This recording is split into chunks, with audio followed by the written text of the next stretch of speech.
Capítulo 1. Tive 2 pais, um rico e outro pobre. Um era muito instruído e inteligente, tinha o PhD e fizera um curso universitário de graduação com duração de 4 anos em menos de 2. Foi então para a Universidade de Stanford, para a Universidade de Chicago, para a Northwestern University, sempre com bolsa de estudos. O outro pai nunca concluiu o 2º grau.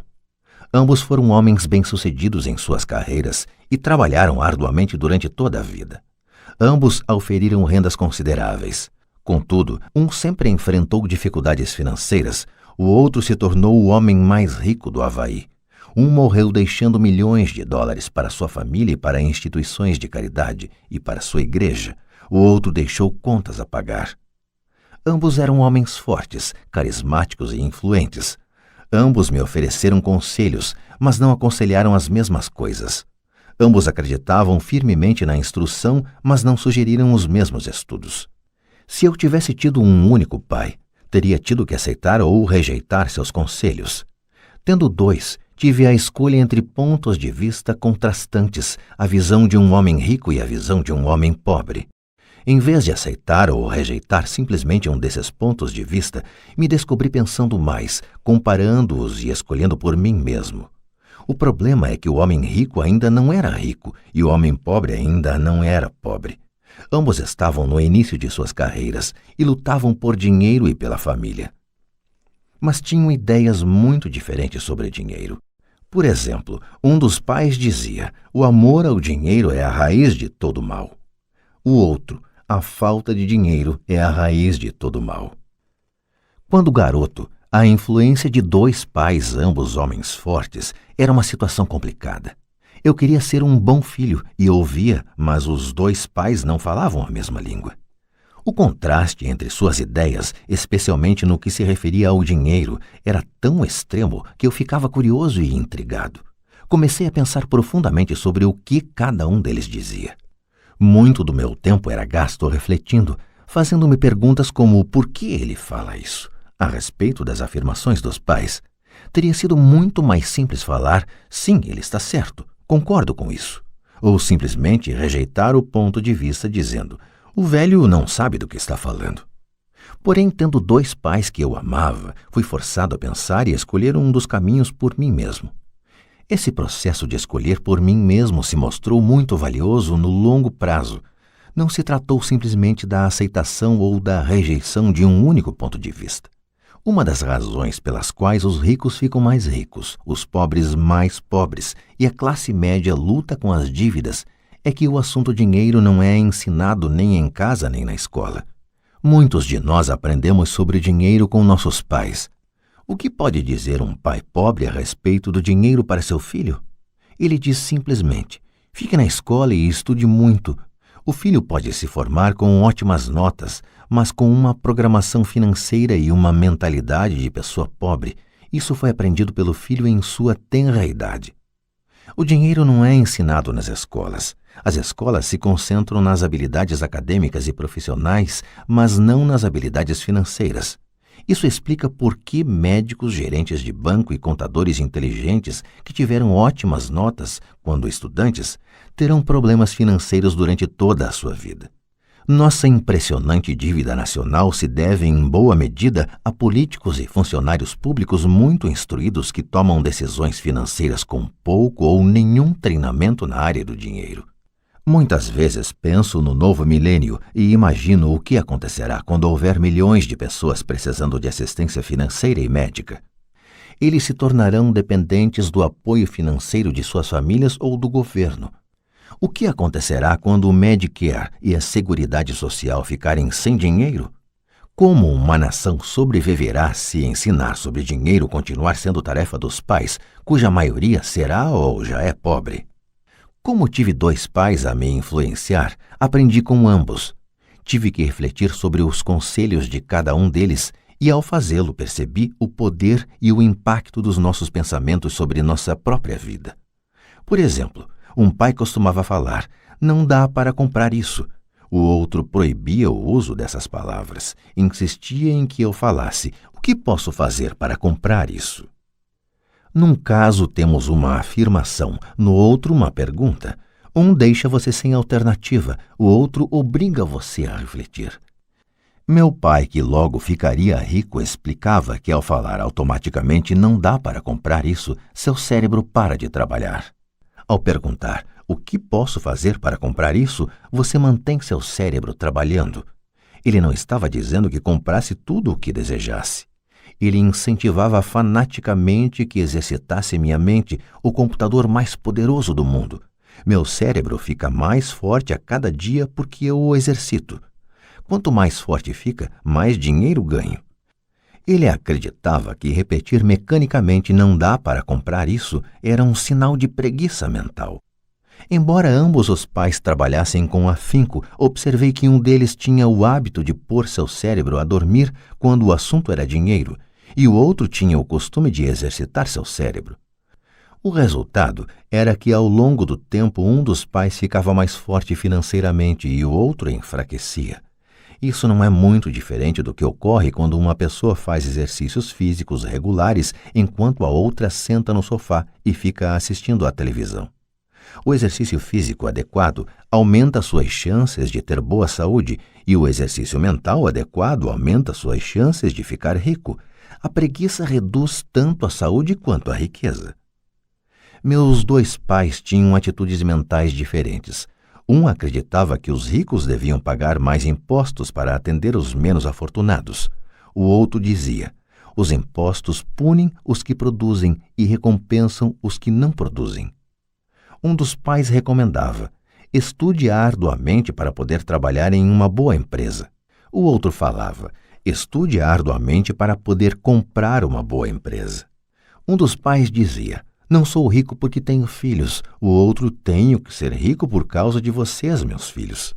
Um incentivava as conversas sobre dinheiro e negócios na hora de jantar. O outro proibia que se falasse do assunto durante as refeições.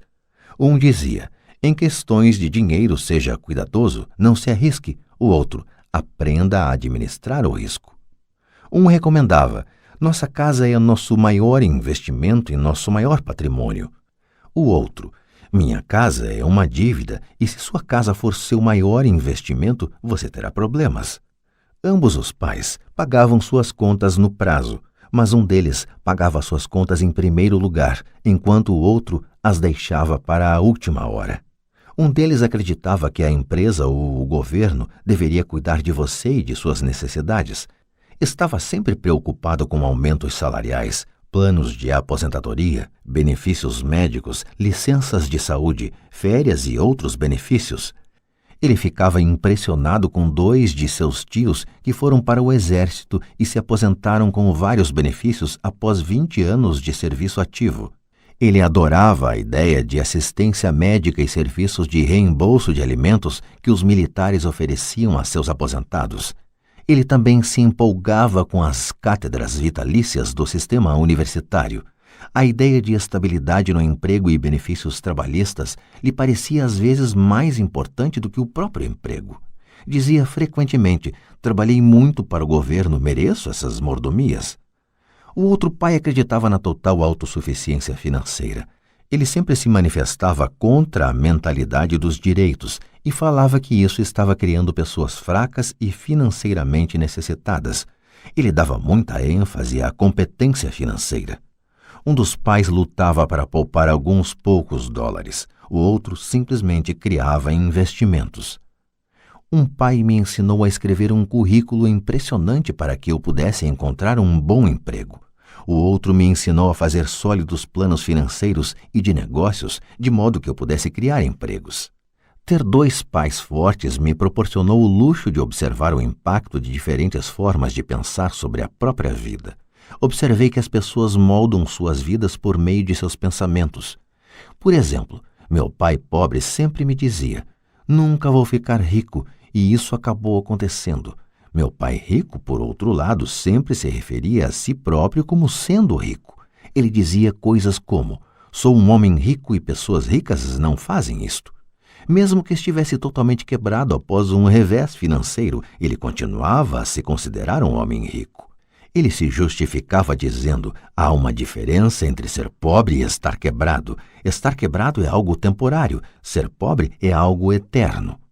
Meu pai pobre dizia: não ligo para dinheiro, ou o dinheiro não é importante. Meu pai rico sempre dizia: dinheiro é poder. O poder de nossos pensamentos nunca poderá ser medido ou avaliado, mas desde jovem se tornou óbvio para mim a tomada de consciência de meus pensamentos e da forma como me expressava. Observei que meu pai pobre não era pobre por causa do dinheiro que ganhava, que era bastante, mas por causa de seus pensamentos e ações. Quando garoto, tendo 2 pais, me tornei consciente de que deveria ser cuidadoso com os pensamentos que decidisse adotar como meus. A quem ouviria? A meu pai rico ou a meu pai pobre? Embora ambos tivessem um enorme respeito pela educação e pelo aprendizado, eles discordavam quanto ao que era importante aprender. Um queria que eu estudasse arduamente, me formasse e conseguisse um bom emprego para trabalhar pelo dinheiro. Ele queria que eu estudasse para me tornar um profissional, um advogado ou um contador, ou que fosse para uma faculdade de administração para obter um MBA. O outro me incentivava a estudar para ficar rico, para entender como funciona o dinheiro e para aprender como fazê-lo trabalhar para mim. Não trabalho por dinheiro, costumava repetir uma e outra vez: o dinheiro trabalha para mim. Com 9 anos de idade, resolvi ouvir e aprender com meu pai rico tudo sobre dinheiro. Optei por não dar ouvidos a meu pai pobre, mesmo que fosse ele quem possuísse todos os títulos universitários. Uma lição de Robert Frost. Robert Frost é meu poeta favorito. Embora goste de muitas de suas poesias, a minha preferida é The Road Not Taken. Quase todos os dias recorro às suas lições. The Road Not Taken.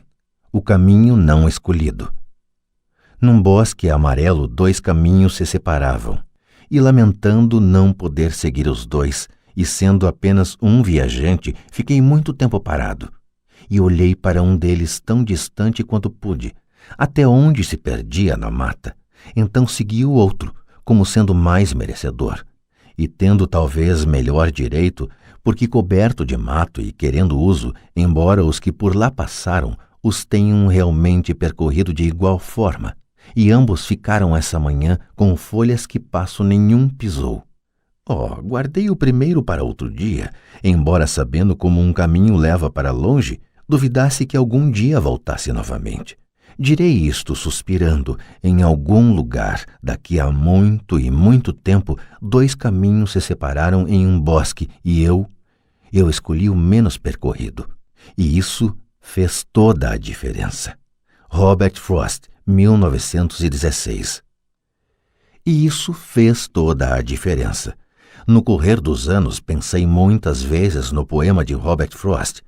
Ao escolher não dar atenção aos conselhos e atitudes quanto a dinheiro de meu pai muito instruído, tomei uma decisão dolorosa, mas foi uma decisão que determinou o resto de minha vida. Com a decisão de quanto a quem dar ouvidos, teve início minha educação sobre dinheiro. Meu pai rico me deu lições ao longo de um período de 30 anos, até que cheguei aos 39 anos de idade. Suas lições pararam quando ele percebeu que eu conhecia e entendia plenamente o que ele estava tentando martelar na minha cabeça, às vezes bastante dura. O dinheiro é uma forma de poder.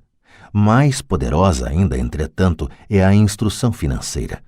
O dinheiro vem e vai, mas se você tiver sido educado quanto ao funcionamento do dinheiro, você adquire poder sobre ele e pode começar a construir riqueza.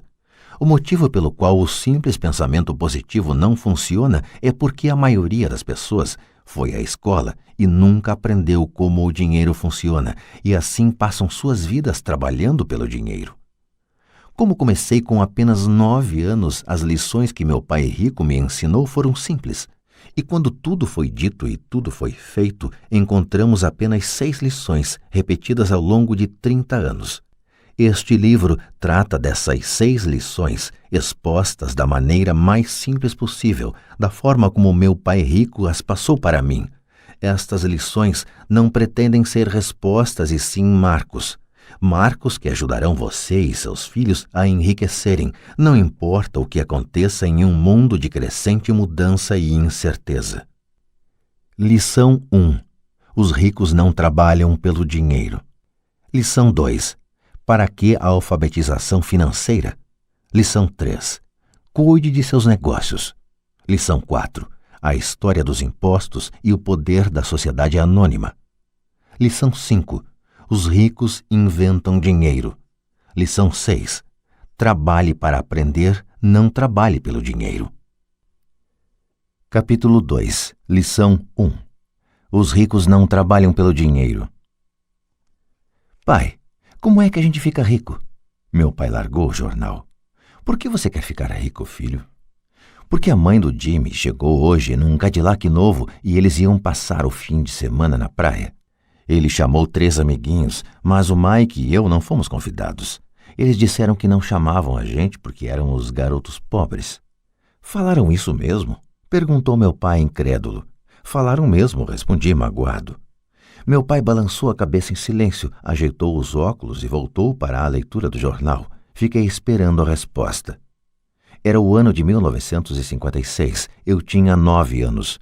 Por algum golpe de sorte, eu frequentava a mesma escola pública onde estudavam os filhos dos ricos. A cidade vivia especialmente em função das usinas de açúcar. Os gerentes das usinas e outras pessoas influentes da cidade, como médicos, proprietários de estabelecimentos comerciais e gerentes de bancos, matriculavam seus filhos nessa escola. Terminando o 1º grau, estes iam em geral para colégios particulares. Eu fazia parte desta escola porque minha família morava num lado da rua. Se morasse do outro lado, eu teria ido para uma escola diferente e meus colegas seriam de famílias mais parecidas com a minha. Concluído o 1º grau, estes garotos e eu faríamos o 2º grau também em escolas públicas. Não havia colégios particulares para eles ou para mim. Meu pai finalmente largou o jornal. Senti que estava pensando. Filho, começou lentamente, se você quiser ficar rico, você tem que aprender a ganhar dinheiro. E como ganho dinheiro? Perguntei. Use sua cabeça, filho, respondeu sorrindo. O que na verdade queria dizer, isso é tudo o que vou lhe dizer, ou não sei a resposta, de modo que não me perturbe. Forma-se uma parceria. Na manhã seguinte, contei para meu melhor amigo Mike o que meu pai tinha falado. Tenho a impressão de que Mike e eu éramos os únicos garotos pobres da escola. Também Mike estava nesta escola por um golpe de sorte. Alguém tinha traçado aleatoriamente a linha divisória dos distritos escolares e nós acabamos na escola dos garotos ricos. Não éramos pobres de verdade, mas sentíamos como se fôssemos porque os demais garotos tinham luvas de beisebol novas, bicicletas novas, tudo novo. Mãe e pai nos davam o básico, comida, teto e roupa, mas isso era tudo. Meu pai costumava falar, se você quiser alguma coisa, trabalhe para obtê-la. Queríamos muitas coisas, mas não havia muito trabalho disponível para garotos de 9 anos. E então como ganhamos dinheiro? Perguntou Mike. Não sei, respondi. Mas você quer ser meu sócio? Ele concordou e naquele sábado de manhã, Mike se tornou meu primeiro sócio nos negócios. Gastamos toda a manhã imaginando formas de ganhar dinheiro. De vez em quando falávamos dos caras legais que estavam se divertindo na casa de praia de Jimmy. Sentíamos uma certa mágoa, mas era uma mágoa boa, pois nos inspirou a ficar pensando em como ganhar dinheiro. Finalmente, nessa tarde, um lampejo surgiu em nossas mentes. Era uma ideia que Mike havia tirado de um livro de ciências que lera. Empolgados, demos um aperto de mão e a sociedade agora tinha um objetivo. Durante as semanas seguintes, Mike e eu percorremos a vizinhança pedindo aos vizinhos que guardassem para nós os tubos vazios de pasta de dentes. Intrigados, muitos adultos concordavam sorrindo. Alguns perguntavam o que estávamos fazendo. Respondíamos, não dá para contar, é um segredo de negócios. Conforme as semanas passavam, mamãe ficava nervosa. Tínhamos escolhido um lugar perto da máquina de lavar roupas para estocar nossa matéria-prima. Numa caixa de papelão que contivera vidros de molho de tomate, acumulava-se nossa pilha de tubos de pasta de dentes usados. Finalmente, mamãe deu uma bronca. Não aguentava mais ver aquele monte de tubos espremidos na maior confusão. O que vocês estão fazendo, garotos? Perguntou.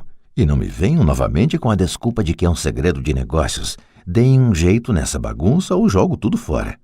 Mike e eu argumentamos, explicamos que em breve teríamos o suficiente para começar a produção. Dissemos que estávamos esperando que alguns vizinhos acabassem de usar suas pastas para que pudéssemos recolher os tubos. Mamãe nos deu 1 semana de prazo. Antecipamos a data do início da produção. A pressão aumentava. Minha primeira sociedade já estava sendo ameaçada por uma notificação de despejo do nosso armazém, feita por minha própria mãe. Mike se encarregou de apressar o consumo das pastas, informando que os dentistas recomendavam a escovação mais frequente dos dentes. Comecei a instalar a linha de produção. Um dia meu pai chegou em casa com um amigo para mostrar como os garotos operavam a linha de produção a todo vapor perto da garagem. Por todo o lugar havia uma fina poeira branca.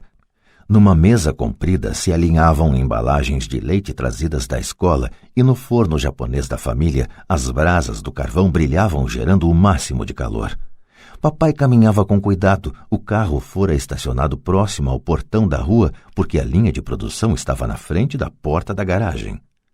Quando ele e seu amigo se aproximaram, viram uma vasilha de aço em cima das brasas e dentro dela os tubos de pasta de dentes derretiam.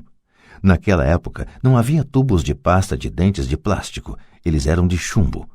Por isso, depois que a pintura queimava, os tubos dentro da vasilha derretiam até ficarem líquidos. Com a ajuda do pegador de panela da mamãe, nós despejávamos o chumbo derretido através de um pequeno furo nas embalagens de leite, que estavam recheadas de gesso. O pó branco do gesso, que ainda não fora misturado à água, estava por toda parte. Com a pressa tínhamos derrubado o saco de gesso e parecia que toda a área fora atingida por uma nevasca. As embalagens de leite vazias serviam para fazer moldes de gesso. Meu pai e seu amigo nos observavam enquanto vertíamos o chumbo derretido num pequeno buraco no topo de um cubo de gesso. Cuidado, disse meu pai. Fiz que sim com a cabeça sem olhar para cima. Quando terminei de colocar o chumbo derretido, larguei a vasilha e sorri para meu pai. O que vocês estão fazendo? Perguntou com um sorriso cauteloso. Estamos fazendo o que você me mandou fazer. Estamos nos tornando ricos, respondi. Somos sócios, disse Mike, sorrindo e balançando a cabeça. E o que há nesses moldes de gesso? Perguntou papai. Veja, falei, esta vai ser uma boa fornada. Com um pequeno martelo, bati no selo que dividia o cubo em 2. Com cuidado puxei a parte de cima do molde de gesso e uma moedinha de chumbo caiu. Minha nossa, falou papai, vocês estão cunhando moedinhas de chumbo? Certo, falou Mike. Estamos fazendo o que o senhor disse, estamos fazendo dinheiro. Em inglês, usa-se a mesma expressão para significar fazer e ganhar dinheiro, make money. O amigo de meu pai se virou e caiu na gargalhada. Meu pai sorriu e balançou a cabeça. À sua frente estavam, além do fogo e da caixa de tubos de pasta de dentes vazios, 2 garotos cobertos por uma poeira branca rindo de orelha a orelha. Meu pai pediu que largássemos tudo e nos sentássemos com ele no degrau da frente de casa. Sorrindo, nos explicou carinhosamente o que significava a palavra falsificação. Nossos sonhos estavam desfeitos. Você quer dizer que isto é ilegal? Perguntou Mike com um soluço na voz. Deixe eles, disse o amigo de meu pai. Eles podem estar desenvolvendo um talento natural. Meu pai olhou para ele furioso. Sim, é ilegal, falou o papai calmamente. Mas vocês demonstraram muita criatividade e ideias originais. Continuem, estou orgulhoso de vocês. Desapontados, Mike e eu ficamos sentados uns 20 minutos antes de começarmos a arrumar a bagunça. O negócio fora encerrado no próprio dia da inauguração. Varrendo a poeira, olhei para Mike e falei. Acho que Jimmy e os amigos dele estavam certos. Somos pobres. Quando falei isso, meu pai já estava saindo. Garotos, falou, vocês só serão pobres se desistirem. O mais importante é que fizeram alguma coisa. Muitas pessoas falam e sonham em ficar ricas. Vocês fizeram alguma coisa. Estou muito orgulhoso de vocês. Repito, continuem, não desistam. Mike e eu ficamos quietos, calados. Eram palavras simpáticas, mas nós ainda não sabíamos o que fazer. Então por que você não é rico, papai? Perguntei. Porque resolvi ser professor. Os professores não estão muito preocupados em ficar ricos. Nós gostamos de ensinar. Gostaria de poder ajudar vocês, mas na verdade não sei como ganhar dinheiro. Mike e eu voltamos à arrumação. Falou meu pai, se vocês querem aprender como enriquecer, não perguntem para mim. Falem com seu pai, Mike. Meu pai? Perguntou Mike, surpreso. Sim, seu pai, repetiu papai com um sorriso. Seu pai e eu temos conta no mesmo banco e o gerente está encantado com seu pai. Ele me disse várias vezes que seu pai é brilhante quando se trata de ganhar dinheiro. Meu pai? Repetiu Mike incrédulo. Então por que não temos uma casa bonita, um carrão como os garotos ricos da escola? Um carrão e uma casa bonita não querem necessariamente dizer que você é rico ou que tem muito dinheiro, respondeu papai. O pai de Jimmy trabalha na usina. Ele não é muito diferente de mim. Ele trabalha para uma empresa e eu trabalho para o governo. A empresa compra o carro para ele. Se a usina tiver problemas financeiros, o pai de Jimmy pode acabar sem nada. Seu pai é diferente, Mike. Ele parece estar construindo um império e desconfio que em alguns anos ele será um homem muito rico. Ao ouvir isso, Mike e eu nos empolgamos novamente. Mais dispostos, limpamos a confusão provocada por nosso defunto negócio. Enquanto limpávamos, fazíamos planos sobre quando e onde falar com o pai de Mike. O problema é que o pai de Mike trabalhava muito e às vezes chegava muito tarde em casa. Ele era dono de armazéns, de uma empresa de construção, de uma cadeia de lojas e de 3 restaurantes. Eram os restaurantes que o faziam voltar para casa tarde. Acabada a limpeza, Mike se despediu. Ele iria falar com seu pai à noite e perguntar se este queria nos ensinar a ficar ricos. Mike prometeu me ligar assim que tivesse uma resposta, mesmo que fosse tarde. Às 20h30 tocou o telefone. Ok, falei. Sábado que vem, e desliguei. O pai de Mike concordara em conversar conosco. Às 7h30 de sábado, peguei o ônibus para o lado pobre da cidade. Começam as lições. Vou pagar a vocês 10 centavos por hora. Mesmo pelos padrões de remuneração vigentes em 1956, era pouco.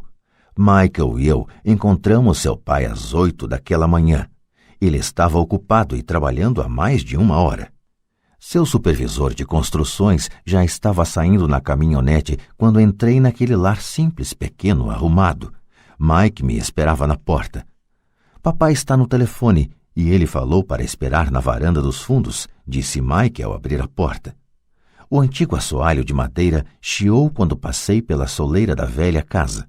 Do lado de fora havia um capacho simples escondendo os muitos anos de uso e os incontáveis passos que suportara. Apesar de limpo, precisava ser substituído. Quando entrei na sala estreita, senti claustrofobia. O cômodo estava mobiliado com móveis que hoje seriam objeto de colecionadores. 2 mulheres estavam sentadas no sofá, eram um pouco mais velhas do que a minha mãe. Em frente às mulheres estava um homem em trajes de trabalhador. Ele vestia calça e camisa caques, bem passados mas não engomados, e calçava botas de trabalho bem engraxadas. Deveria ser uns 10 anos mais velho que papai. Diria que tinha uns 45 anos. Eles sorriram quando Mike e eu passamos em direção à cozinha, de onde se saía para um pátio nos fundos. Timidamente devolvi o sorriso. Quem são eles? Perguntei. Eles trabalham para papai. O mais velho dirige seus armazéns e as mulheres são gerentes dos restaurantes. E você já viu o supervisor das construções, que está trabalhando em um projeto rodoviário a uns 80 quilômetros daqui. O outro supervisor que cuida da construção das casas saiu antes de você chegar. Isso acontece o tempo todo? Perguntei. Nem sempre, mas muitas vezes, disse Mike sorrindo enquanto puxava uma cadeira para sentar perto de mim. Perguntei ao papai se ele vai nos ensinar a ganhar dinheiro, disse Mike. E o que ele respondeu? Perguntei com cautelosa curiosidade. Bom, primeiro me encarou com uma expressão engraçada e então falou que iria nos fazer uma oferta. Respondi balançando a cadeira para trás em direção à parede. A cadeira em que sentava se sustentava nos pés de trás. Mike fazia o mesmo. Você sabe o que ele vai nos oferecer? Perguntei. Não, mas a gente já vai descobrir. De repente, o pai de Mike passou pela porta de tela e pisou no alpendre. Mike e eu pulamos, ficando em pé não por respeito, mas pelo susto que levamos. Prontos, garotos? Perguntou o pai de Mike, puxando uma cadeira para sentar perto de nós. Fizemos que sim com a cabeça e aproximamos as cadeiras. Ele era um homem grande, com cerca de 1,80 m e 100 quilos. Meu pai era mais alto, pesava mais ou menos o mesmo e era 5 anos mais velho que o pai de Mike. Eles eram de certo modo parecidos, embora de origens étnicas diferentes. Talvez tivessem energias semelhantes. Mike falou que você quer aprender a ganhar dinheiro. É isso mesmo, Robert? Rapidamente assenti com a cabeça, não sem uma pequena sensação de intimidação. Senti muito poder por trás de suas palavras e de seu sorriso. Muito bem, eis a minha oferta. Vou ensinar a vocês, mas não como em uma sala de aula. Vocês trabalham para mim, eu ensino a vocês. Vocês não trabalham para mim, eu não ensino a vocês. Posso ensinar mais rápido se trabalharem e não fico perdendo tempo se só ficarem sentados escutando, como fazem na escola. Esta é minha oferta, é pegar ou largar. Posso fazer uma pergunta antes, falei. Não, é pegar ou largar. Tenho trabalho demais para perder tempo. De qualquer modo, se você não puder se decidir logo, não vai aprender nunca a ganhar dinheiro. As oportunidades vêm e vão. Ser capaz de tomar decisões rápidas é uma habilidade importante. Você tem a oportunidade que pediu. As aulas começam em 10 segundos, respondeu o pai de Mike com um sorriso incentivador. Topo, respondi. Topo, respondeu Mike. Bom, falou o pai de Mike. A senhora Martin vai chegar daqui a 10 minutos. Depois que eu conversar com ela, vocês a acompanham até minha lojinha e já podem começar. Vou lhes pagar 10 centavos por hora e vocês terão que trabalhar 3 horas todo sábado. Mas hoje tem um jogo de beisebol, falei. O pai de Mike abaixou a voz e falou com seriedade. É pegar ou largar, disse. Topo, respondi, decidindo trabalhar em lugar de jogar beisebol. 30 centavos depois. Às 9 de uma bela manhã de sábado, Mike e eu estávamos trabalhando para a senhora Martin. Ela era uma mulher bondosa e paciente. Sempre dizia que eu e Mike a lembrávamos de seus 2 filhos, que já estavam crescidos e não moravam com ela. Apesar de bondosa, ela acreditava no trabalho árduo e nos fazia trabalhar. Era uma chefe rigorosa. Passávamos 3 horas pegando latas das prateleiras e espanando-as para depois recolocá-las no lugar. Era uma tarefa incrivelmente monótona. O pai de Mike, que eu chamo de meu pai rico, era dono de 9 dessas lojinhas com amplos estacionamentos. Eram as primeiras versões das lojas de conveniência. Nesses pequenos armazéns de bairro, as pessoas compravam artigos como leite, pão, manteiga e cigarros. O problema é que no Havaí, e isto aconteceu antes do ar-condicionado, não se podia fechar a porta das lojas por causa de calor. Nestas havia 2 amplas portas que davam para a rua e para o estacionamento. Cada vez que um carro passava ou estacionava, levantava poeira que se acumulava nas prateleiras. Portanto, tínhamos um emprego que duraria enquanto não houvesse ar-condicionado. Durante 3 semanas, Mike e eu comparecemos aos sábados à loja da senhora Martin e trabalhamos durante 3 horas. Ao meio-dia, terminava nosso trabalho e ela nos dava 3 pratinhas de 10 centavos. Mas nem aos 9 anos, em meados da década de 1950, 30 centavos eram algo muito empolgante. Na época, um gibi custava 10 centavos, de modo que, em geral, eu gastava meu dinheiro com revistas em quadrinhos e voltava para casa. Na quarta-feira da 4ª semana, eu já estava a fim de largar. Tinha concordado em trabalhar só porque eu queria aprender a ganhar dinheiro com o pai do Mike, mas agora era um escravo por 10 centavos a hora. E ainda por cima, não tinha voltado a ver o pai do Mike desde aquele sábado. Desisto, falei para Mike na hora do almoço.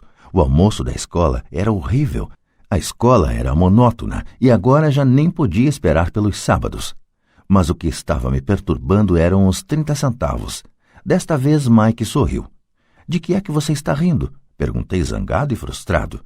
Papai falou que isso ia acontecer. Ele disse para você procurá-lo quando estivesse a fim de largar. O quê? Disse indignado. Ele está esperando que eu fique saturado? Por aí, falou Mike. O papai é meio diferente, ele ensina de modo diferente do seu pai. Seu pai e sua mãe falam muito, meu pai é tranquilo e caladão. Espere até sábado, vou falar para ele que você está a fim de largar. Você está dizendo que eu fui enrolado? Não, não é isso, mas pode ser. Papai vai explicar no sábado. Fazendo fila no sábado. Estava pronto e preparado para enfrentá-lo. Até meu pai de verdade estava furioso com ele. Meu verdadeiro pai, aquele que chamo de pai pobre, pensou que meu pai rico estava infringindo a legislação sobre trabalho de menores e deveria ser investigado. Meu instruído pai pobre me falou que eu deveria exigir o que merecia, pelo menos 25 centavos por hora. Falou ainda que se não conseguisse o aumento deveria me demitir imediatamente. De qualquer maneira, você não precisa dessa droga de emprego, falou meu pai pobre indignado. Às 8 da manhã de sábado, eu estava entrando pela velha porta da casa de Mike. Sente e espere na fila, falou o pai de Mike quando entrei. Ele então se virou e foi para o pequeno escritório que ficava junto de um quarto de dormir. Olhei em volta e não vi Mike em lugar algum. Achando tudo meio esquisito, sentei perto daquelas duas mulheres, as mesmas que lá estavam 3 semanas antes. Elas sorriram e me deram um lugar no sofá. Passaram-se 45 minutos e eu estava possesso. As duas mulheres já tinham falado com ele e saído há meia hora. Um senhor mais velho ficou lá 20 minutos e foi embora. A casa estava vazia e eu sentado na sala antiquada, escura numa bela manhã do Havaí, esperando para falar com um avarento explorador de menores. Podia ouvi-lo se movimentando no escritório, falando ao telefone e me ignorando. Queria sair dali, mas por alguma razão fiquei. Finalmente, 15 minutos depois, exatamente às 9, o pai rico apareceu sem dizer palavra e me fez sinal com a mão para entrar no modesto escritório. Parece que você está querendo um aumento ou vai largar, falou o pai rico rodando a cadeira giratória.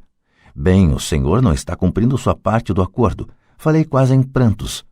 Para um garoto de 9 anos era de fato apavorante confrontar um adulto. O senhor falou que se eu trabalhasse para o senhor ia me ensinar. Eu trabalhei, dei duro, larguei meus jogos de beisebol para trabalhar, e o senhor não cumpriu sua palavra. Não me ensinou nada. O senhor é um desonesto, como todo mundo fala. O senhor é ganancioso. O senhor só quer todo o dinheiro e não se preocupa com seus empregados.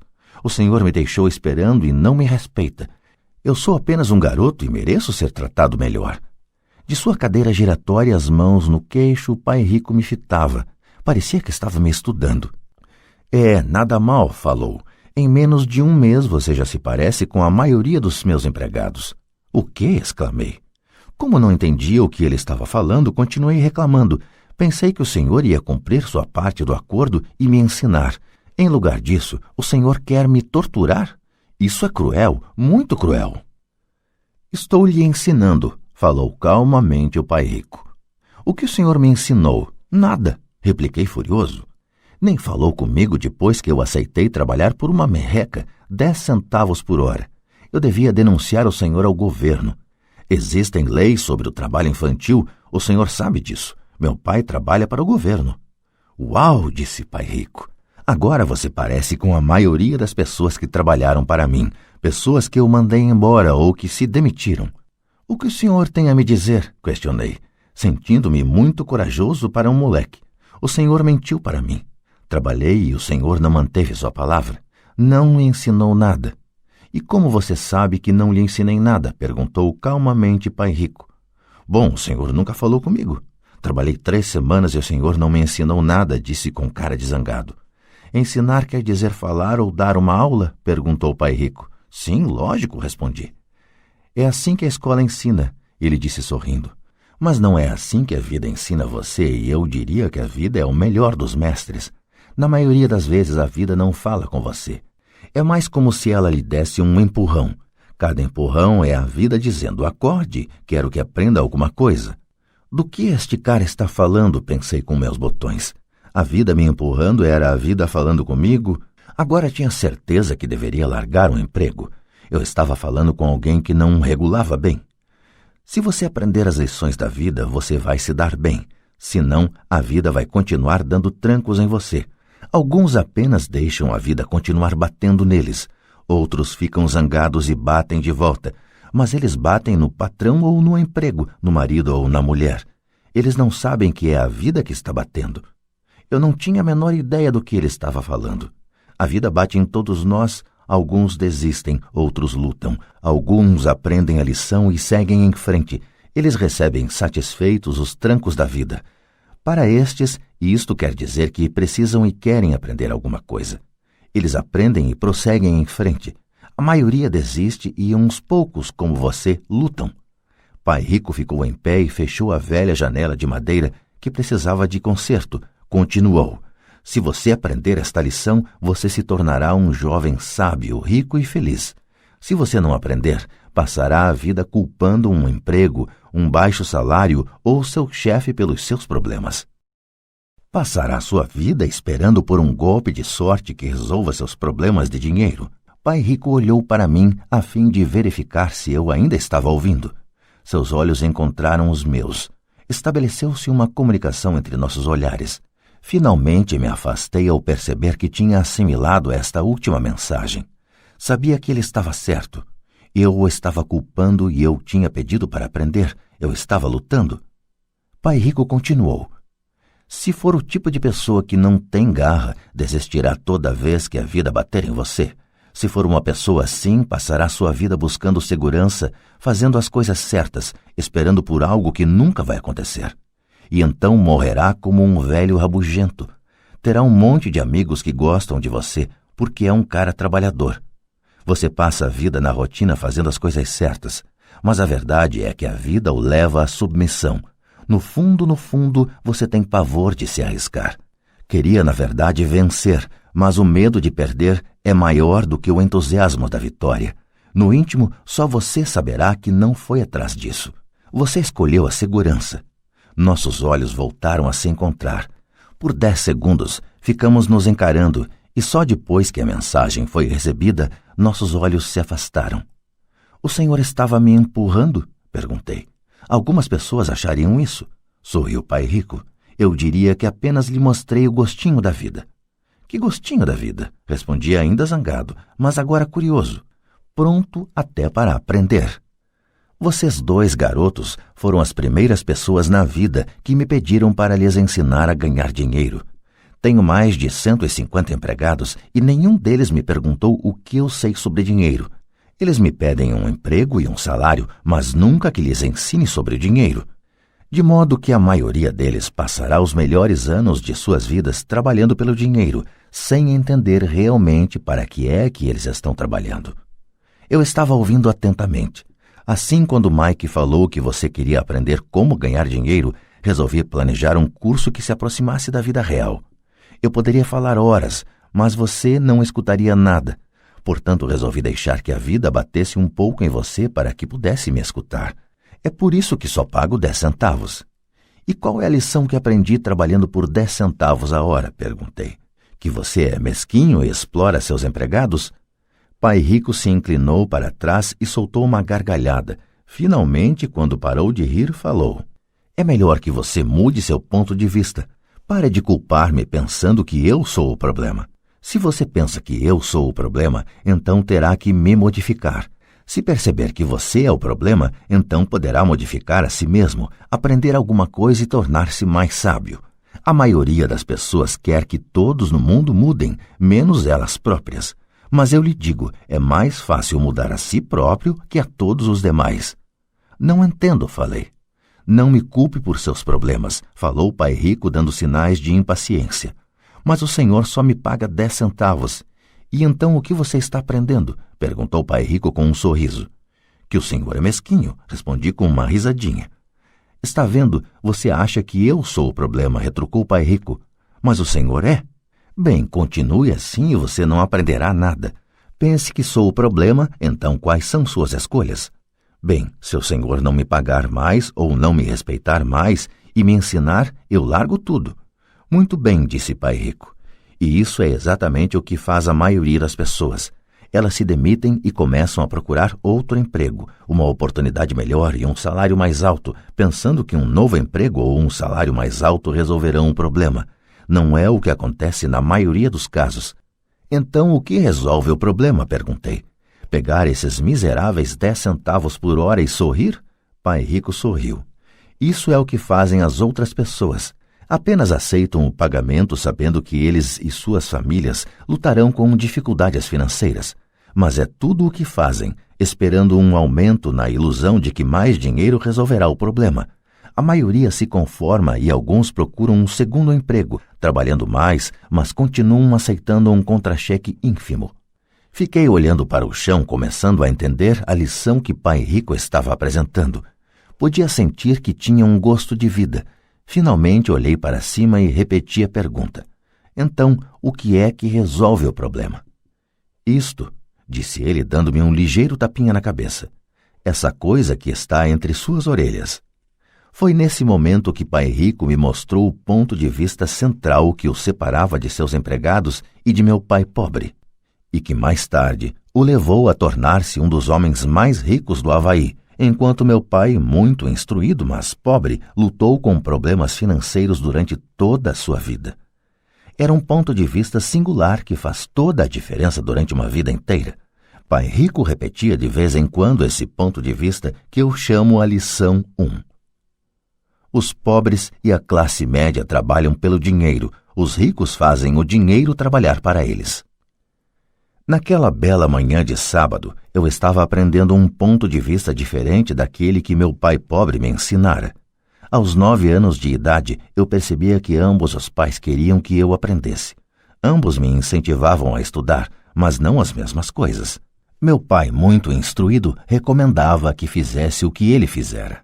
Filho, quero que você estude muito, que tenha boas notas, para que você possa conseguir um bom emprego, seguro, em uma grande empresa, que lhe traga grandes benefícios.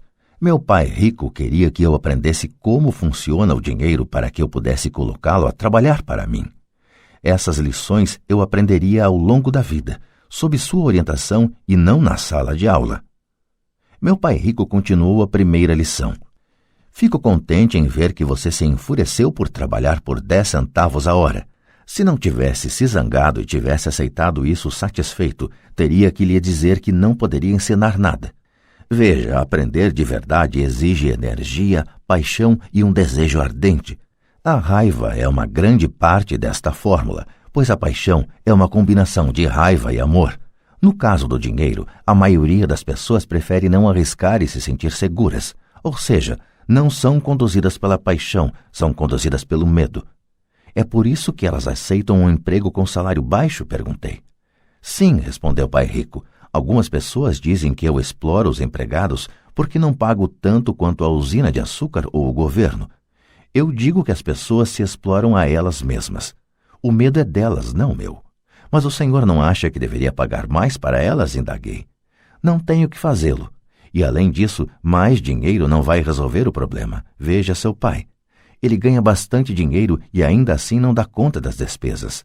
A maioria das pessoas, se receber mais dinheiro, apenas passará a se endividar mais. Daí os 10 centavos por hora, eu disse rindo. É parte da lição.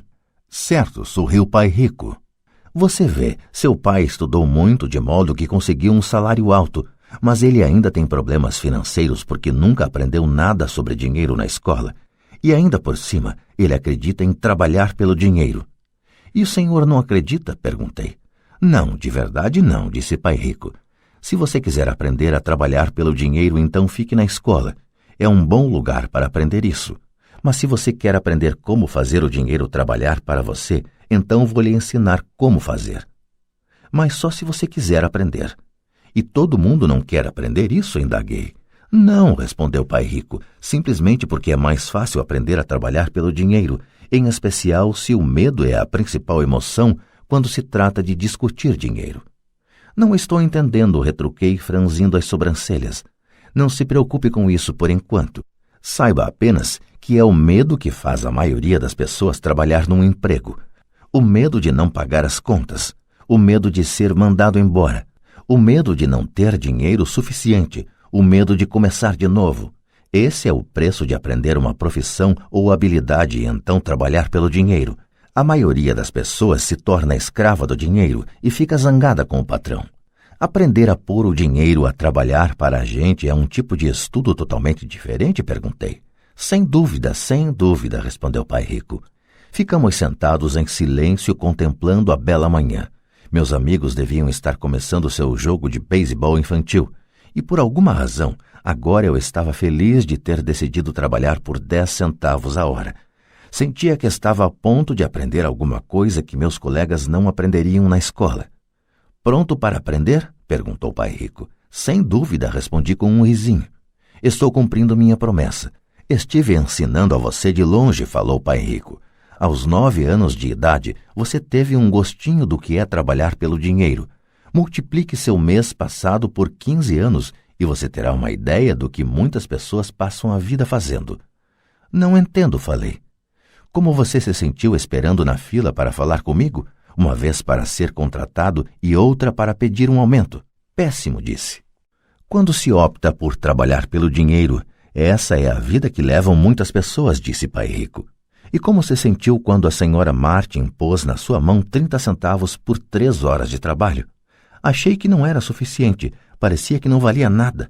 Fiquei desapontado, respondi.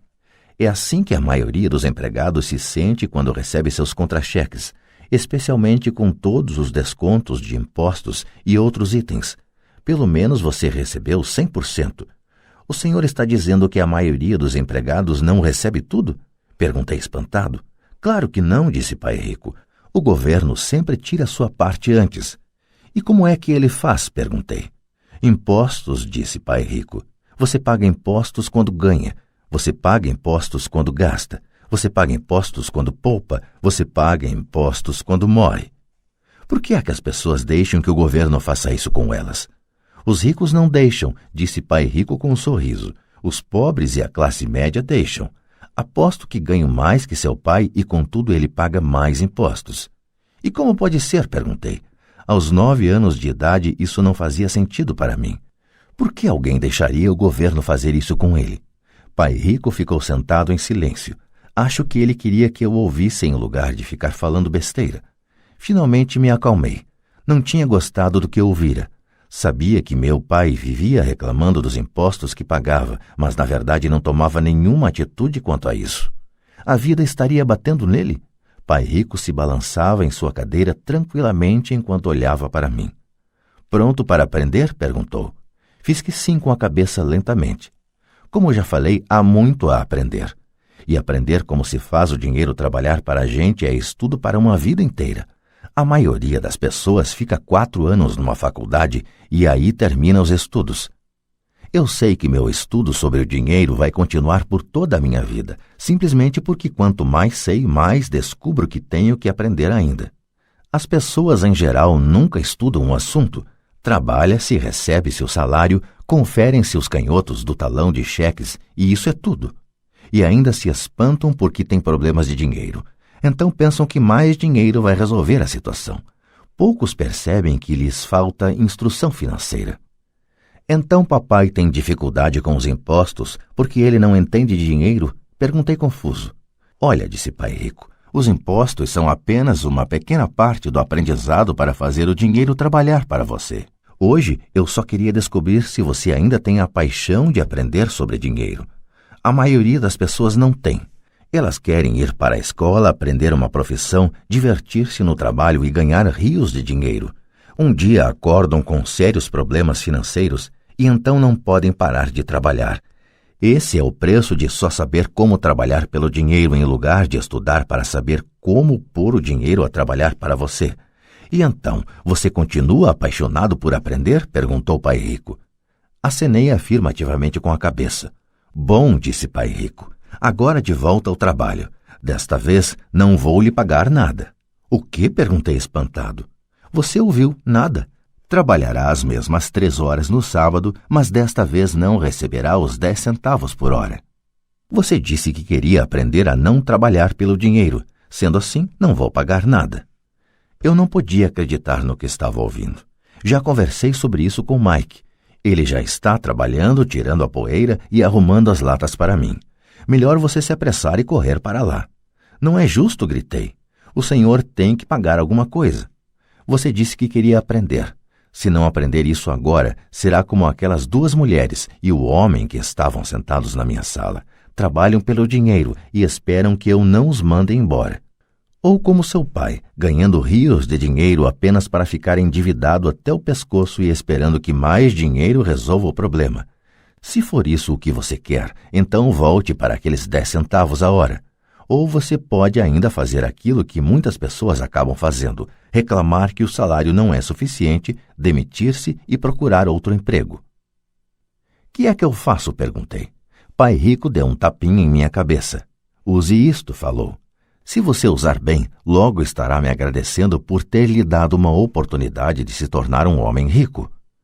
Fiquei parado, sem acreditar que eu estivesse embarcando nessa canoa. Queria conseguir um aumento e acabei sendo convencido a trabalhar de graça. Pai Rico voltou a dar um tapinha na minha cabeça e disse, use isto, agora fora daqui, de volta ao trabalho.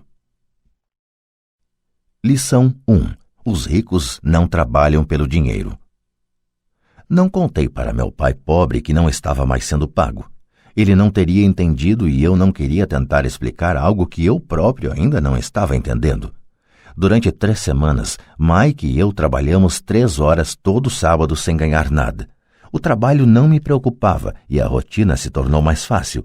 O que me deixava danado era perder os jogos de beisebol e não poder comprar os gibis.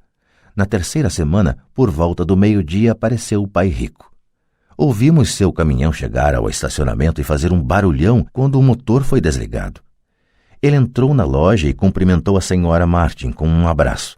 Depois de verificar como a loja estava indo, ele abriu o freezer dos sorvetes, pegou 2 picolés, pagou e chamou a mim e a Mike. Vamos dar uma voltinha, moçada. Atravessamos a rua e fomos para um amplo gramado onde alguns adultos estavam jogando beisebol. Sentado em uma mesa de piquenique afastada, ele deu os picolés para mim e para o Mike. Como as coisas estão indo, garotos? Ok, respondeu Mike. Concordei com ele. Aprenderam alguma coisa? Perguntou o Pai Rico. Mike e eu olhamos um para o outro, levantamos os ombros e balançamos a cabeça em uníssono, evitando uma das maiores armadilhas da vida. Bom, garotos, precisam começar a pensar. Vocês estão observando uma das maiores lições de vida. Se aprenderem a lição, terão uma vida de grande liberdade e segurança. Se não aprenderem, acabarão como a senhora Martin e a maioria das pessoas que jogam beisebol aqui no parque.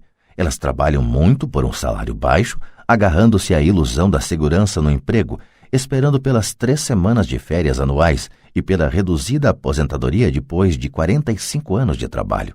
Se isso os empolga, vou dar-lhes um aumento para 25 centavos a hora. Mas estas pessoas são boas e trabalhadoras. Por que o senhor está debochando delas? Indaguei. Pai Rico abriu um sorriso. A senhora Martin é como uma mãe para mim. Nunca seria tão cruel. Pode parecer que estou sendo desalmado porque estou tentando chamar a atenção de vocês dois para um fato que a maioria das pessoas não consegue ter a felicidade de enxergar. Graças a uma visão muito estreita, as pessoas não percebem em que armadilha caíram. Mike e eu ficamos sentados sem captar totalmente a mensagem. Ele parecia cruel, contudo sentíamos que ele desejava desesperadamente que percebêssemos algo. Sorrindo, o Pai Rico continuou.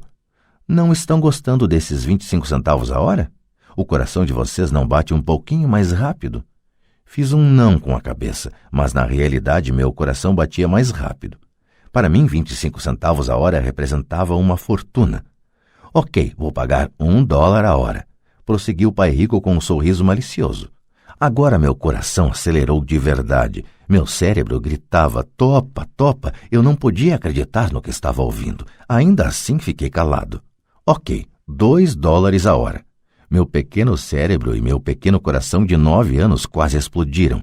Afinal, estávamos em 1956 e receber $2 a hora teria me tornado o garoto mais rico do mundo. Não me podia imaginar ganhando esse dinheiro todo. Eu queria dizer sim. Eu queria fechar um negócio. E podia ver a bicicleta nova, a luva de beisebol nova e a adoração de meus colegas quando eu mostrasse algum dinheiro.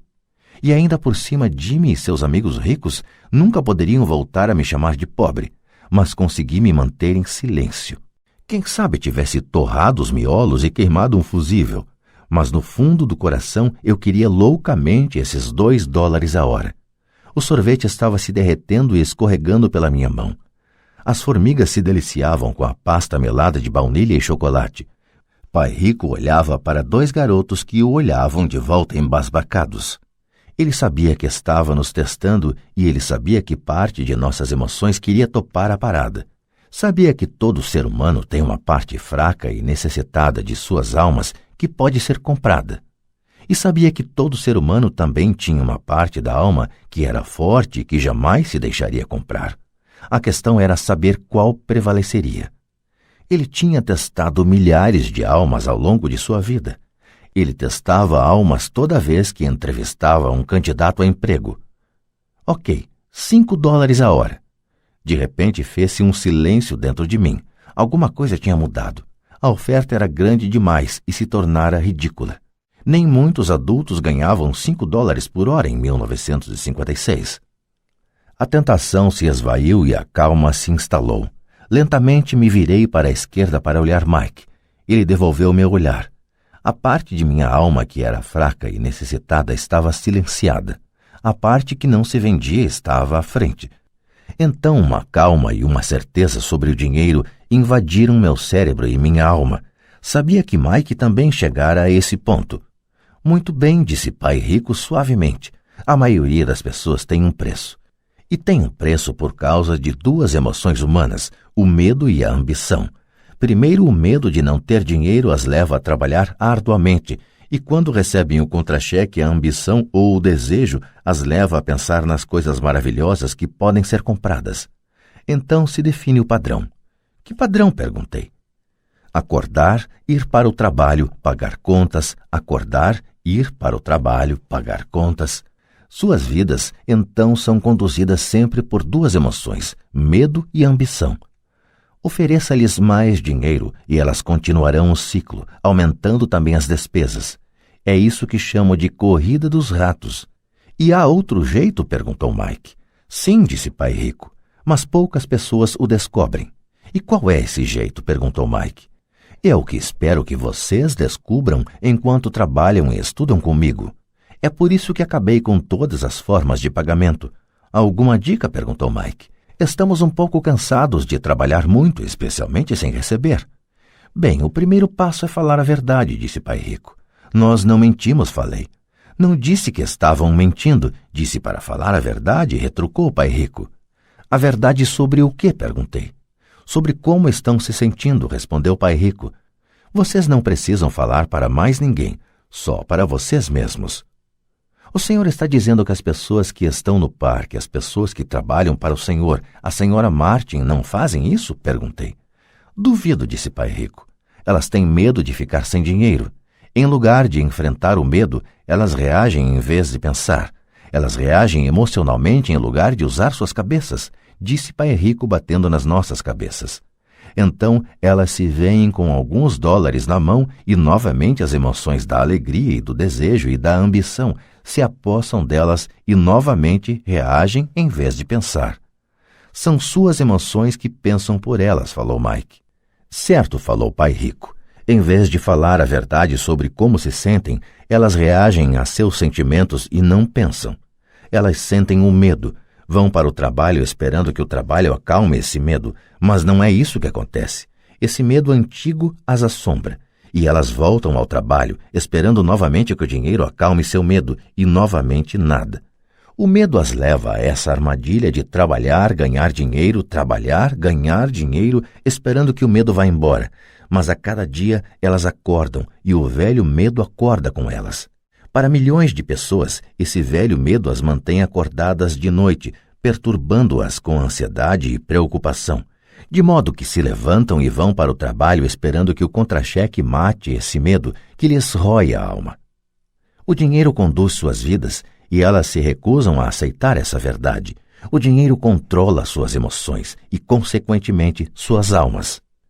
Pai Rico ficou sentado, quieto, deixando que assimilássemos suas palavras. Mike e eu havíamos escutado o que ele disse, mas na verdade não entendemos o que ele falou. Eu só sabia que muitas vezes ficava pensando em por que os adultos corriam para o trabalho. Não parecia ser algo muito divertido e eles não aparentavam estar muito felizes, mas alguma coisa os impelia a correr para o trabalho. Percebendo que tínhamos absorvido o que era possível de suas palavras, Pai Rico falou: "E quero que vocês, garotos, evitem essa armadilha. É isso que quero ensinar a vocês. Não apenas a ser rico, porque ser rico não resolve o problema." "Não resolve?" perguntei surpreso. Não resolve. Deixem-me falar desta outra emoção, que é o desejo. Alguns a chamam de ganância, mas eu prefiro desejo.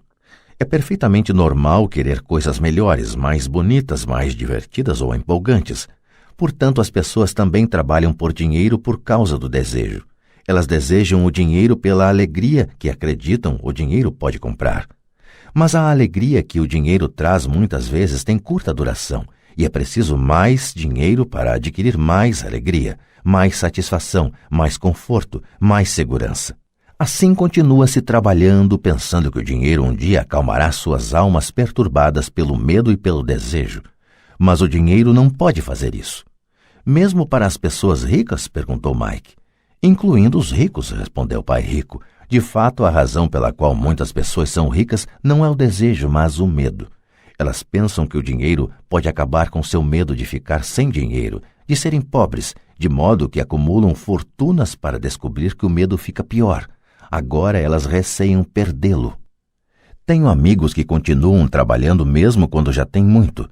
Sei de pessoas que têm milhões e estão mais apavoradas do que quando eram pobres. Estão aterrorizadas com a possibilidade de perder todo o seu dinheiro.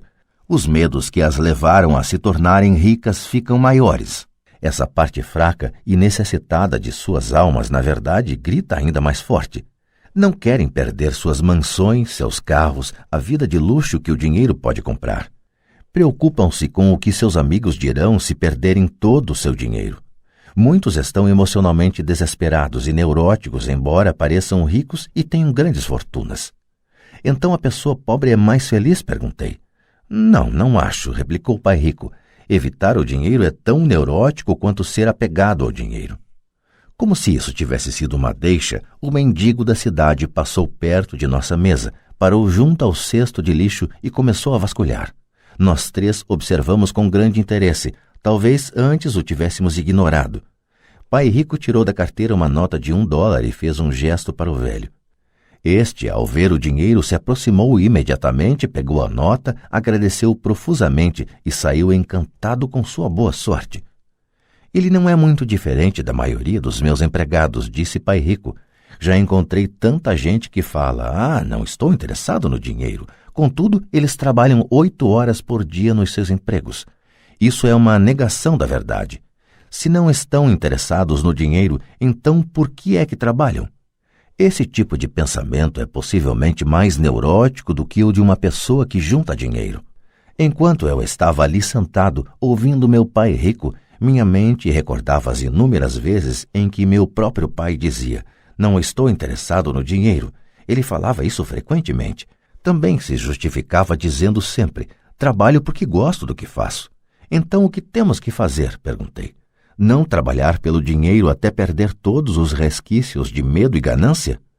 "Não, isso seria uma perda de tempo", falou o pai rico. "As emoções são o que nos torna humanos. Elas nos tornam reais. A palavra emoção representa energia em movimento. Seja sincero ao respeito de suas emoções e use sua mente e suas emoções a seu favor, não contra você." "Nossa!" exclamou Mike. "Não se preocupe com o que acabei de falar. Daqui a alguns anos você entenderá melhor. Observe suas emoções, não reaja a elas. A maioria das pessoas não percebe que está pensando com suas emoções. Suas emoções são suas emoções, mas você precisa aprender a pensar por si próprio." "O senhor poderia dar um exemplo?" pedi.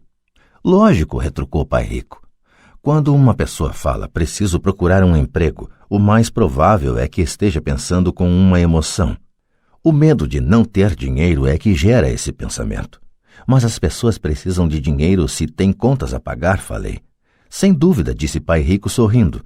"Tudo o que estou dizendo é que, na maioria das vezes, são as emoções que comandam o pensamento." "Não estou entendendo", disse Mike. "Por exemplo", continuou o pai rico, Se existe o medo de não ter dinheiro suficiente em vez de sair correndo para procurar um emprego a fim de ganhar algum, as pessoas poderiam se perguntar: um emprego seria no longo prazo a melhor solução para este medo? Na minha opinião, a resposta é não, especialmente se levarmos em conta a duração da vida da pessoa. Um emprego é, na verdade, uma solução de curto prazo para um problema de longo prazo. Mas meu pai sempre fala: vá para a escola, tire notas boas para que possa conseguir um emprego bom e seguro, disse eu, um pouco confuso. Sim, entendo o que ele diz, afirmou o pai rico sorrindo. A maioria das pessoas aconselha isso e costuma considerar uma boa ideia. Mas, em geral, é o medo que leva as pessoas a dar esse conselho. O senhor quer dizer que meu pai fala isso porque tem medo? Sim, respondeu o pai rico. Seu pai está apavorado com a possibilidade de você não ser capaz de ganhar dinheiro e enquadrar-se na sociedade. Não me entenda mal. Ele o ama e quer o melhor para seu filho. E eu acho que seu receio se justifica. Instrução e emprego são coisas importantes, mas elas não resolvem a questão do medo. Veja, é esse mesmo medo que o faz levantar todas as manhãs para ganhar alguns dólares e o que o leva a preocupar-se tanto com que você vá para a escola. E o senhor aconselha o quê? Perguntei. Quero ensinar a vocês o domínio sobre o poder do dinheiro, a não ter medo dele. E isso não é ensinado na escola. Se não aprenderem isso, se tornarão escravos do dinheiro. Começava finalmente a fazer sentido. Ele queria abrir nossos horizontes, mostrar-nos o que a senhora Martin não via, o que seus empregados não viam, ou, por falar nisso, o que meu pai não via. Naquele dia minha visão se ampliou e comecei a vislumbrar a armadilha que aguardava tanta gente. Vejam, em última análise, somos todos empregados. Só que trabalhamos em níveis diferentes, disse pai rico. Eu só quero que vocês tenham a chance de escapar da armadilha, a armadilha criada por essas duas emoções, o medo e o desejo. Usem-nas a seu favor, não contra. Isso é o que quero ensinar a vocês. Não estou interessado em ensinar apenas a ganhar rios de dinheiro. Isso não vai cuidar do medo e do desejo. Se primeiramente vocês não cuidarem do medo e do desejo e ficarem ricos, vocês serão apenas escravos bem pagos. E como escapar da armadilha? Perguntei. A causa principal da pobreza ou das dificuldades financeiras está no medo e na ignorância, não na economia, ou no governo, ou nos ricos.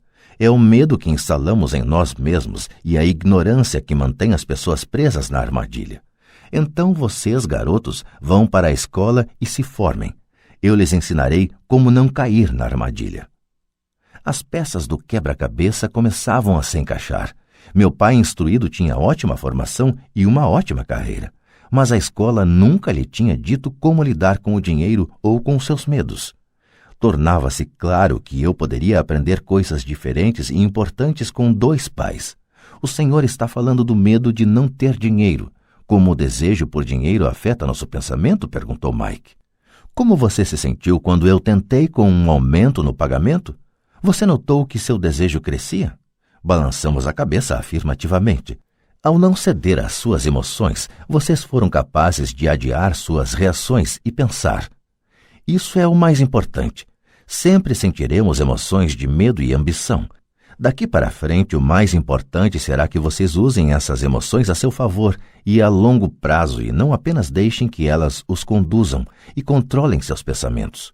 A maioria das pessoas usa o medo e a ambição contra si mesmas. Isso é o começo da ignorância. Grande parte das pessoas passa a vida atrás de contra-cheques, aumentos salariais e segurança no emprego por causa dessas emoções de desejo e medo, sem se questionar realmente para onde esses pensamentos conduzidos pela emoção as estão levando. É como a história do burro que movimenta o carro enquanto seu dono fica balançando uma cenoura à frente de seu nariz. O dono do burro pode estar indo aonde deseja ir, mas o burro está correndo atrás de uma ilusão. Amanhã só haverá outra cenoura para o burro.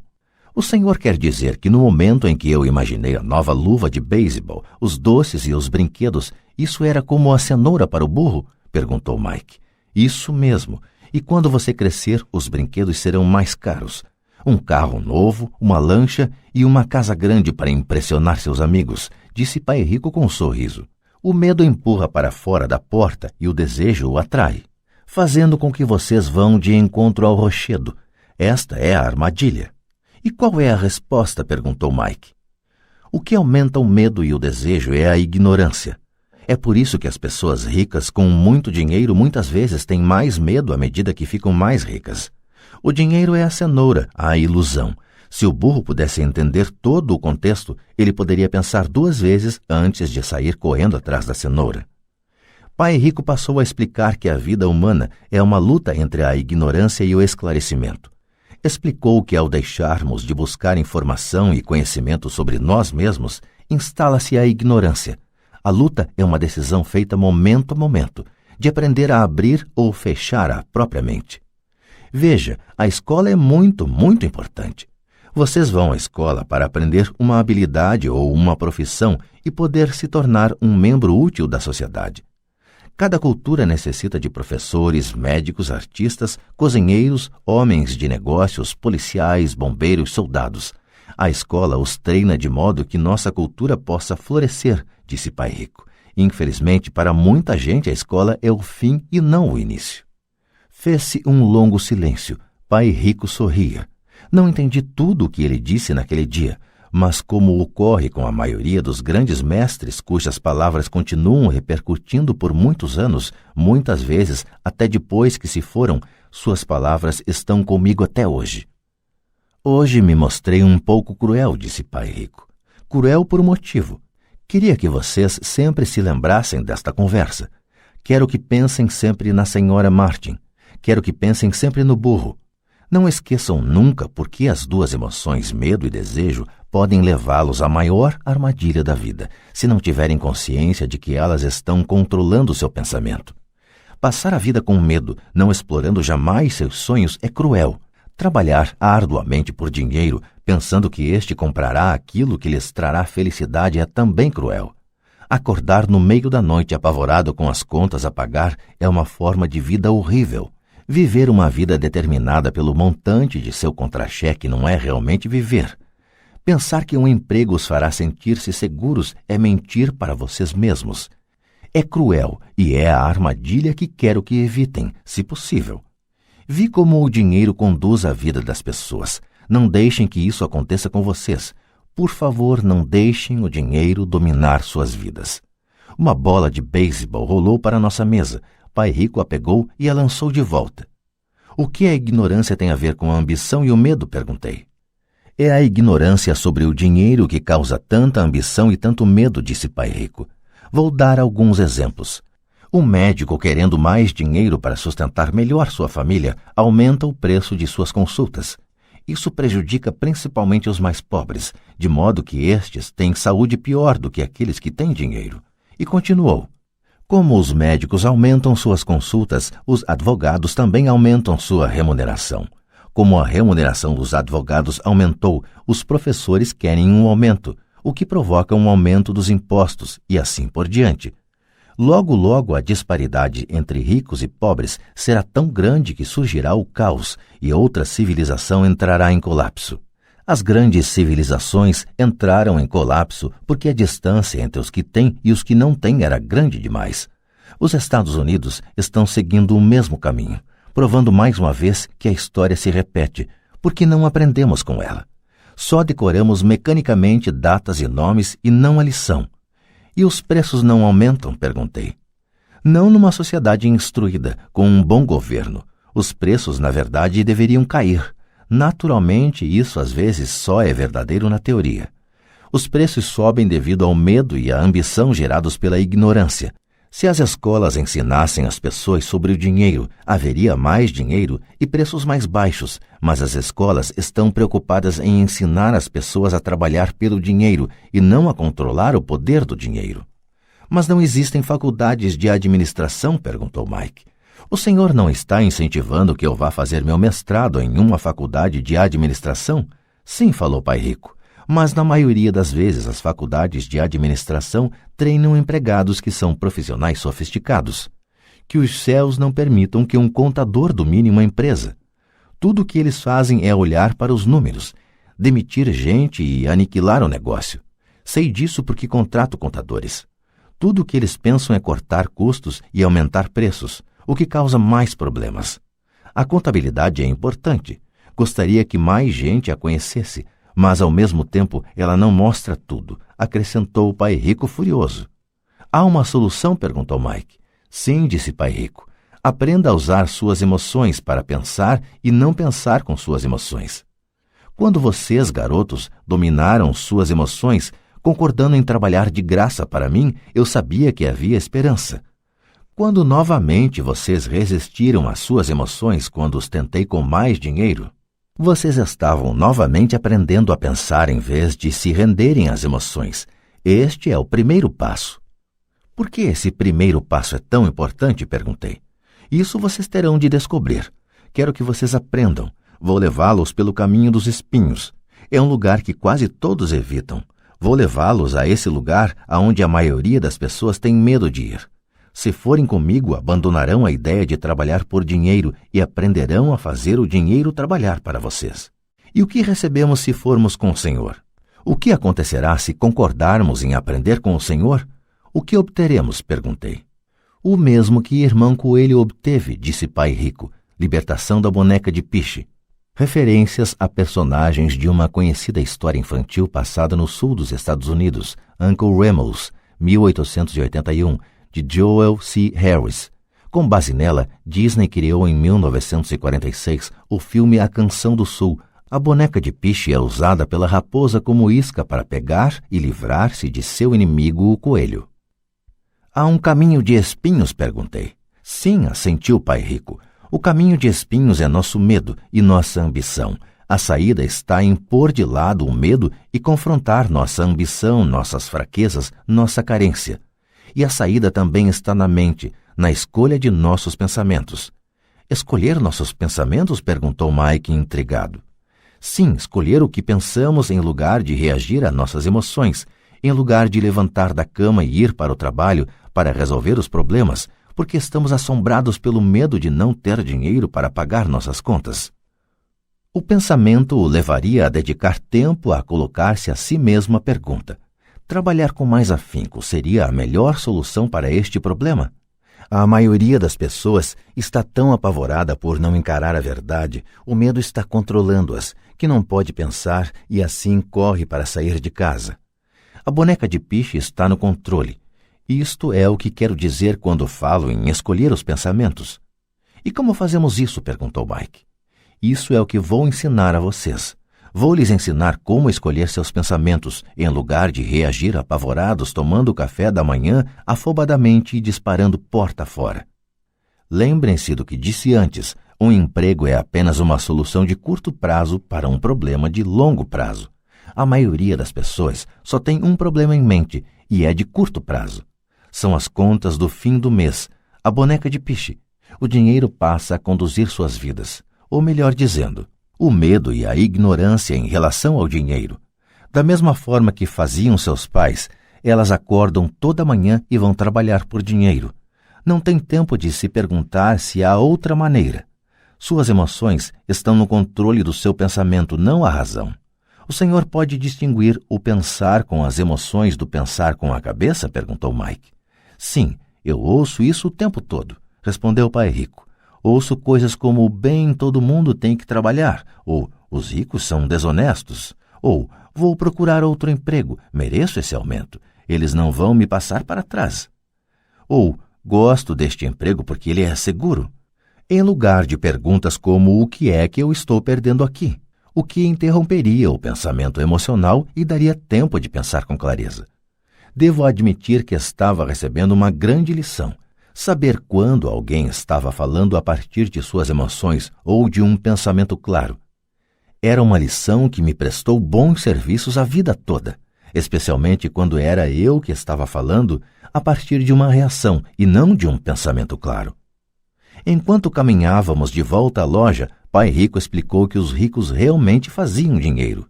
Eles não trabalhavam por ele.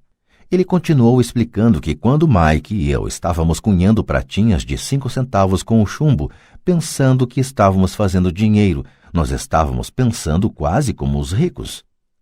O problema é que nós estávamos praticando um ato ilegal.